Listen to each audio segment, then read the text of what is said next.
I paid my parents' house for $144,800 for 5 years and they called me boring. My name is Lorraine Kepler, and for 5 years, I quietly paid my parents' mortgage while they called me stingy and dull for never joining them on vacations, for never splurging, and for always saying no. They didn't know the truth. I was the reason they still had a home. I never intended to become the financial scaffolding for my family. I just wanted to be helpful, supportive. It started with a phone call from my mother one chilly February evening. She was upbeat, as usual, but I could hear something strained under her tone. She mentioned something vague about a hiccup with the bank, and my father being too proud to ask for help. That's how it began. $2,400 wired into their account to buy time. Just a few months, she said. 5 years later, I was still transferring that same amount like clockwork. To the outside world, and even to the rest of the family, I was the dependable, frugal daughter. I clipped coupons, drove a 12-year-old sedan, and always turned down expensive dinners and tropical vacations. To them, I was the one who had no idea how to live a little. My younger sister, Delilah, lived in a sleek condo with white marble counters, flew to sponsored retreats in Mexico and Croatia, and documented her curated life for a modest following on social media. My brother, Garrison, fancied himself a visionary entrepreneur. In reality, he was constantly launching half-baked startups, none of which made it past the first funding round. During family get-togethers, Delilah would tease, "Rain, you really should join us sometime. When was your last real vacation?" I'd chuckle politely, usually holding a glass of ice water. Someone had to be the designated driver after the third round of mimosas. Garrison would chime in, arms wrapped around his girlfriend of the month, cracking jokes about how I probably preferred budgeting software over a beach day. Even my dad, who should have known better, would laugh along, nodding appreciatively at the spread laid out by my sister. Mom never missed a beat. Always talking about how life is short, and how she just wanted all of us to be happy. "Don't be so hard on yourself, Lorraine," she'd say while adjusting her new designer sunglasses. "You deserve some fun." They all thought I was too careful. Too practical. Too plain. What none of them knew was that while they were sipping imported wine and scrolling through airfare deals to Portugal, I was combing through my accounts, making sure there was enough left after rent, groceries, and savings to wire another mortgage payment without overdrawing. It wasn't that I didn't want to live, I just knew someone had to make sure the lights stayed on at the Kepler house. And yet, the irony burned. They joked about my old shoes while I was saving their roof. The full truth came into focus one Sunday afternoon, just after another exhausting brunch at Delilah's. She had just returned from a spa retreat in Arizona and was already planning a skiing trip with her friends. "You should really come," she said, sliding a mimosa toward me. "Work will still be there when you get back." I just smiled and sipped orange juice. That night, I couldn't sleep. I opened my laptop and stared at 5 years of transfers, $2,400 every month. Occasionally more, just a little help with property taxes, a quick loan for emergency plumbing, something short-term while Dad finishes a project. My spreadsheets didn't lie. I had poured more than $140,000 into a house I didn't live in. I thought I understood the sacrifice I was making. But I didn't understand the full deception yet. A few days later, Dad mentioned something offhandedly about needing his old toolbox. I stopped by after work to find it. The garage hadn't changed, dim, dusty, filled with half-labeled boxes and tools from his contractor days before the business slowed down. His desk sat in the corner like a monument to better times. I opened the drawer looking for the drill and instead, found a thick folder labeled Simply Bank. My heart sank before I even flipped through it. Inside were foreclosure warnings, past due notices, and bank letters. Dates leapt out at me. August. November. January. All of them months before that first payment Mom asked me for. They had known. They knew their home was on the verge of being taken and said nothing. Instead, they let me believe I was stepping in just in time, that I was preventing a crisis. But the truth was, I was just the last option on a long list of ignored problems. And they never told me. Never even hinted. As I sat there in the dusty garage, a message lit up my phone. It was from Delilah. "Thanks again for coming to brunch, sis. By the way, Mom's taking us on a shopping day tomorrow to celebrate her bonus. Want to come? Maybe we'll find you something that isn't from the clearance rack." Her bonus. I stared at the message, then at the stack of notices in my hands. That bonus was my latest mortgage payment. The one I sent just days ago, right before skipping lunch to make ends meet that week. That's when something in me shifted. I didn't cry. I didn't scream. I sat there, frozen, staring at 5 years of paper lies and digital evidence of how I'd let them quietly drain me. They let me cancel vacations, delay a home purchase, say no to friends, pass on promotions that required relocation, all while they threw garden parties and sipped sangria. I slowly returned the folder to the drawer, closed it quietly, and stood there for a few moments in the garage's stillness. They thought I was boring, practical, predictable. They had no idea I was about to become something else entirely. After leaving my parents' garage that evening, I drove home in silence, my fingers white-knuckled on the steering wheel. I parked outside my modest two-bedroom rental, still in the same neighborhood where I'd lived for 6 years, and sat in the car until the engine turned cold. I couldn't make myself go inside right away. My heart was pounding, not from fear, but from awakening. From the slow, seismic realization that for years, I hadn't just been generous, I had been manipulated. Inside, I pulled out my binder of personal finance records, lined up next to my tax folders and savings plans. My life was a spreadsheet, color-coded and meticulously maintained. I had built a life around responsibility because I thought that's what held families together. I started tallying the deposits, the extra one-off emergencies, the missed opportunities. One promotion I declined would have taken me to Chicago. I didn't go because my mother cried on the phone that she didn't know how they'd manage this winter without me nearby. Another job could have doubled my salary, but I turned it down to stay close, to be useful. I clicked open the app one used for budgeting. Then I pulled up Delilah's latest Instagram story. She was sipping iced coffee poolside with our mom, who was showing off a bright red designer purse. Retail therapy with my favorite person, she captioned it, hashtagging it with things like #blessed and #Monday mood. That purse probably cost what I spent covering the heating bill they called me sobbing about last month. I didn't sleep that night. The next morning, I met up with my closest friend, Meredith, at a quiet coffee shop near her law office. We'd met in graduate school. She was the only person who knew the full extent of what I did for my family, but even she didn't know about the foreclosure letters. "Are you serious?" she asked, her expression morphing from confusion to outrage as I slid the photos across the table. I'd snapped images of every letter from that garage drawer. They knew. The house was in serious jeopardy months before they said a word to me, I whispered, keeping my voice level despite the storm in my chest. "Lorraine, this isn't just taking advantage. This is calculated.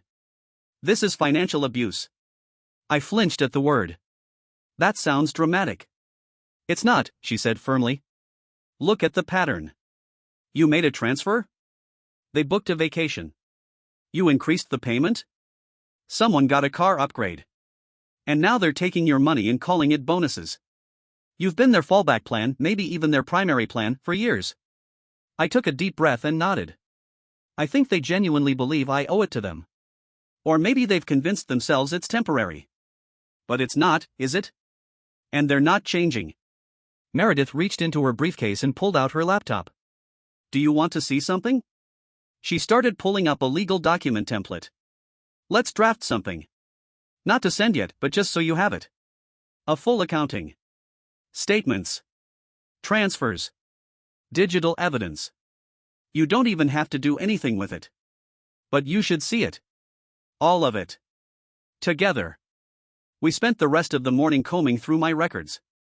I sent myself every email my mother or father had sent with vague references to tight months or property-related hiccups. I pulled every bank confirmation, every Venmo receipt, every online payment logged with the title "Helping Mom and Dad." Meredith created a timeline and started mapping it alongside my sister's social media posts. The result was undeniable. January, I increased my transfer by $200. Delilah books a self-care retreat in Sedona. March, another extra $1,000 for taxes. Dad posts pictures from a wine tasting weekend. June, I send $3,000 for urgent home repairs. Garrison shows off a new espresso machine and starts a subscription box service. "I've seen fraud cases less clean than this," Meredith muttered. We sat there in silence, staring at the screen. Then my phone buzzed. Text from Garrison, "Hey sis. Quick thing, got an awesome new crypto venture. Ground floor. Just need a little startup capital. Want in? Also, free dinner at Delilah's next week?" I tilted the screen so Meredith could read it. She laughed once, sharp and bitter. "Oh, he has no idea, you know." "No," I said quietly, "he doesn't." My phone buzzed again. "Delilah, Mom's taking us to Aspen next month to celebrate her bonus. We'll miss you, of course, but we'll send photos." I showed Meredith the message. "She hasn't had a job in years," I murmured. "And yet she's got bonuses." I felt something inside me harden. Not with hate, just resolve. I'm done. You're ready to stop the payments? Not just stop. I want them to know they stopped. And I want them to understand why. Meredith sat back, her eyes narrowing. You've got something planned. I nodded. They love spectacle. They love attention. Fine. I'll give them what they love. I opened our family group chat, where Delilah was already gushing about her upcoming photo shoot and Mom was planning brunch. Me, let's do a family dinner at the house next Saturday. My treat. I have something exciting to share. Meredith raised an eyebrow. You're not going to tell them ahead of time? They think I'm announcing a new job, maybe a boyfriend. Probably hoping it's a pregnancy. Let them dream. I'll bring the receipts, literally. She stared at me for a beat. Lorraine, this could get ugly. I'm counting on it. As I left the coffee shop, the responses started rolling in. Mom, oh sweetheart. Are you finally seeing someone? Delilah, did you splurge on something fun? I'm so proud of you. Garrison, free dinner? I'm in. Also, seriously, think about the crypto deal. It's going to blow up. I didn't reply. Instead, I opened a folder on my desktop, labeled it Kepler Family, Financials, and dropped in every piece of proof I had. When I closed the laptop, I felt lighter. Not because I had exposed them, but because I'd finally stopped excusing them. The week leading up to the dinner moved slowly and yet with rising tension, like a storm cloud dragging its shadow across the town. My plan wasn't complicated, but it had to be perfect. I wanted the truth to land without ambiguity, without deniability. They wouldn't be able to say they didn't know. I'd give them timelines, totals, and transactions. I worked with Meredith every evening that week. Her office printer churned out copies of bank statements, letters, digital receipts, screenshots, and calendar overlays. She helped me build a file that was part audit, part exposé. You're not just presenting numbers, she told me while assembling the binder. You're presenting a story. Their story. Just from a perspective they refuse to see. I nodded, sliding in the final page, a running total of all I had contributed, $144,800. On Friday night, I picked out what I would wear. Meredith lent me one of her work blazers, a sharp ivory cut with understated gold stitching. It's what I wear when I want to be heard in a room full of people who'd rather talk over me, she said. It works. The morning of the dinner, my hands shook slightly as I packed my bag, the binder, my laptop with digital backups, and a small audio recorder just in case anyone tried to deny what would be said. Not for legal reasons, just peace of mind. My phone pinged throughout the day. Delilah, photographers coming early for lighting setup. Can't wait to see what you're announcing. Garrison, hey, mind if I bring a couple friends? Potential investors. Might be a good opportunity for you too, if you're planning something new. Mom, we're setting up the good china. I bought champagne for the occasion. Your father is so proud. He's even agreed to clean the garage. The irony of that last line almost made me laugh. Almost. I drove to my childhood home in silence. As I turned onto their street, I saw the signs of celebration through the windows. Laughter, clinking glasses, music. They had no idea. The driveway was full. I parked down the block and walked slowly toward the house, the cold wind wrapping around me like armor. I could see the photographer inside, adjusting a ring light. Garrison was holding court near the fireplace with two men in matching blazers. Delilah posed with a flute of champagne in hand. My mother fussed over the table settings. When I rang the doorbell, it was my mother who opened it. She wrapped me in a hug immediately, the scent of expensive perfume thick in the air. There's my beautiful girl, she beamed. Everyone's been dying to know what your big surprise is. Are we finally getting grandchildren? I forced a smile. Not quite. Inside, the house looked almost staged. The table gleamed with fresh flowers and the real silverware. Delilah's photographer had already taken before photos of the smiling family. Garrison waved me over, motioning toward his investor friends. Don't worry, sis, no speeches unless you want to. But I did tell them you might have something major going on. I do, I said quietly. My mother clapped her hands. Everyone. To the dining room, please. Let's toast before Lorraine shares her announcement. I was seated at the head of the table, right where I needed to be. My laptop bag rested on the chair beside me. Everyone lifted their glasses. The camera clicked. Delilah's photographer stood just to the right, snapping pictures like this was a gala. Tell us the news. Delilah sang. Don't leave us hanging. I rose to my feet. I do have something to share, I said. And I'm glad we're all here. The room fell still. I've prepared a short presentation, I added, pulling the binder from my bag and placing it on the table in front of me. At first, they smiled. A few chuckled. Until I opened to the first page. This, I said, pointing, is a foreclosure warning addressed to this house. It's dated 5 months before Mom asked me for help. I found it in the garage last week. There are 7 more like it. My mother's smile faltered. My father looked down. Garrison blinked. And this, I continued, flipping the page, is a bank statement showing the first of many monthly transfers I made, $2,400, starting 5 years ago. You told me it was temporary. You told me it was just until things stabilized. I looked around the table. But things didn't stabilize, did they? Instead, I watched you plan vacations. Buy new appliances. Renovate bathrooms. Lorraine, sweetheart, my mother began, her voice wobbly, this doesn't seem like the time. It's exactly the time, I interrupted. Delilah stood, phone in hand. Are you trying to embarrass us in front of everyone? I turned a few more pages. Here is a calendar I assembled. On this side, you'll see every mortgage payment I made. On this side? Your social media posts. Aspen. Napa. Sedona. Miami. The dates line up almost perfectly. The whispers started. Garrison's guests exchanged glances. Delilah's photographer stopped snapping.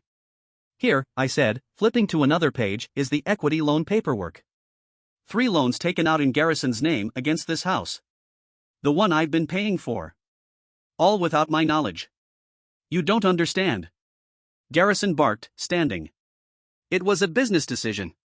We needed the capital to fund your startup. Right, I said flatly. The one that never launched. My father slammed his hand down on the table. This is not how we do things in this family. No, I agreed. Because the way we do things in this family is lie. Pretend. And ask Lorraine to clean up the mess. My voice shook, but I didn't stop. I canceled today's mortgage transfer. As of tonight, this house is your responsibility again. And I will no longer be funding vacations, spa days, crypto schemes, or social media illusions. You can't just cut us off. Delilah snapped. After everything we've done for you? Everything you've done? I repeated, laughing softly. You mocked me for living within my means while you spent my salary. You called me boring. Cheap. Safe. The room was dead silent. But let me be clear, I said, voice rising. You didn't ask for help. You expected it. And when it came, you didn't thank me. You hid it. You turned me into your personal safety net and called it being family. I reached into my bag and pulled out the final page, a printed spreadsheet with the number $144,800 circled in red. That's what I've given you, I said. Now tell me, what have you given me? The guests began to excuse themselves. Garrison's investors left quietly.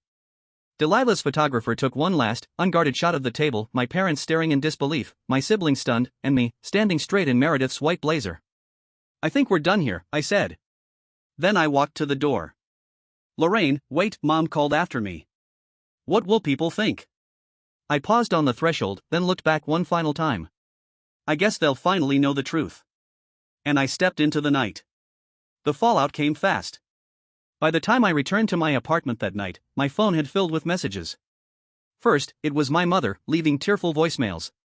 Then Delilah, firing off texts about embarrassment and betrayal. Garrison followed with a more measured tone, asking to talk like adults and warning me that there are consequences when you air private matters in public. I blocked them all. Not permanently. Just long enough to breathe. Meredith came over the next morning with coffee and a brown paper bag of almond croissants. I saw a post, she said, sitting on my couch without waiting for an invitation. Your sister's photographer uploaded a few of the dinner photos. Oh, great, I muttered. No, Lorraine. They're going viral. She passed me her phone. There it was. A filtered photo of me standing at the head of the table, a stack of documents in front of me, eyes sharp and steady. The caption read: I watched a woman reclaim her story last night. This was no petty drama, this was financial truth told at a table full of denial. This was quiet strength made visible. Beneath the post, hundreds of comments had already appeared. Many applauded the courage to stand up to manipulative family dynamics. Others shared their own experiences of being the responsible sibling, the unacknowledged helper, the secret ATM. One comment read, "Thank you. I needed this more than I can explain. I'm 33 and still paying off my parents' credit cards while they criticize how little I treat myself." I didn't know what to say.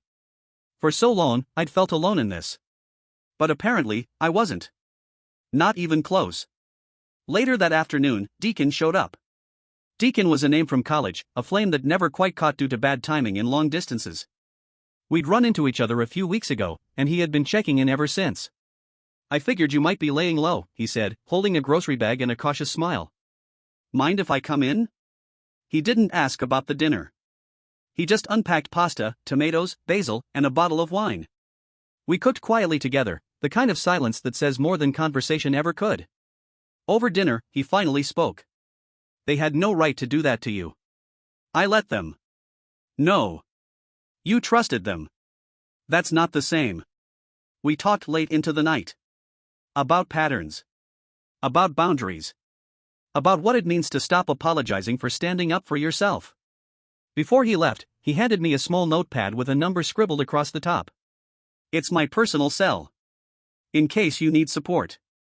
Or just someone to make you laugh on days when things still feel heavy." They did feel heavy at first. But the weight began to shift. The next week brought more unexpected turns. Delilah's sponsorships began to dissolve. Brands pulled out quietly, citing reputational risk. Her Instagram engagement plummeted. Garrison's investors not only backed out, they reported him for presenting misleading financial documents.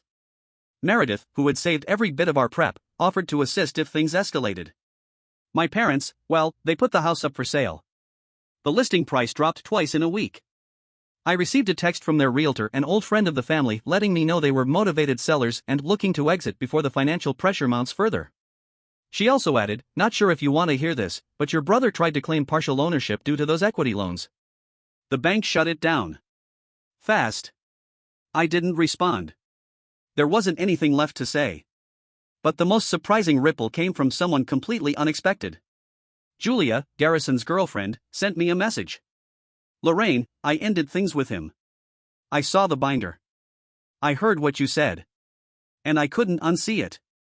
Thank you for helping me see clearly before I made bigger mistakes." One night, NPR reached out. A producer who had seen the viral story asked if I'd be willing to speak on a segment about hidden financial abuse in families. At first, I hesitated. I wasn't sure I was the right person to speak for anyone. But then I thought of the comments. The people who said they felt seen. The ones who hadn't known they were allowed to say no. So I said yes. During the interview, the host asked me, "What would you say to someone who's where you were a year ago?" I paused before answering. Then I said, "Being generous doesn't mean giving until you're empty. You're allowed to protect yourself. You don't owe anyone your future just because they gave you your past." The response was overwhelming. I received hundreds of messages in the following days. Some from strangers, some from former classmates, even one from an old coworker who had helped her sister pay rent for years without a single thank you. And then, one more message came in. From my father. "Lorraine, I won't ask you to forgive us. But I want you to know that I see now. I see all of it. We made you carry a burden that wasn't yours. And when you finally let go, we acted like you dropped it out of spite. I'm sorry. Truly. I hope one day we can talk again." I didn't know how to feel. There was regret in his words, but not necessarily change. Still, I didn't block him. I left the message unanswered. For now. Weeks passed. I returned to work. My finances started to stabilize. And one morning, I opened my banking app to move a little money into savings. For the first time in 5 years, that money didn't need to cover someone else's mistake. It was mine. Just mine. Meredith called that afternoon. "So," she said, "have you considered house hunting again?" I looked out the window at the city skyline. "I've considered it. But I think I want to wait." Why? Because for the first time in a long time, I want to make decisions from desire, not duty. I want to travel. See the ocean from somewhere new. I want to build something for myself, not for someone else's comfort. I could almost hear her smile. You know, your name's starting to circulate in some financial wellness groups. You might be a bit of a legend now. I laughed. A quiet one, I hope. As I hung up, I saw a new post from the same photographer who had shared that dinner photo. This one read. They said she was cold.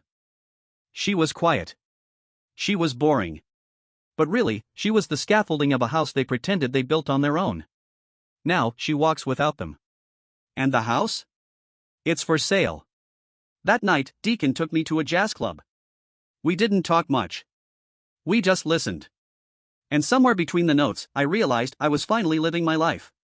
On my own terms. Thank you for watching the video. Like it if you watched the video to the end and don't forget to subscribe. Have a nice day.